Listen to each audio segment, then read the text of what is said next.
plače tu stare hartije, po predanju drevne Biblije, s ljubavlju napisanje svaki svit slaveći predano njegov lik. Radi spasenja ljudi, radi spasenja sveta, okovanje bio trgne, kako bi nakon toga cveće moglo da cveta u ime Svetog Trojstva. Stradala je kroz vekove, gotovo čitava hrišćanska vojska.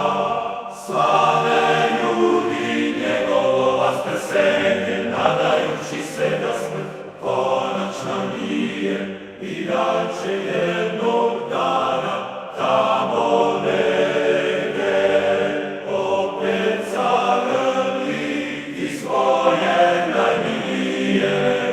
Jedan sin pobedio je smrt, zakoračiši sasvim smireno u večni božanski vrt.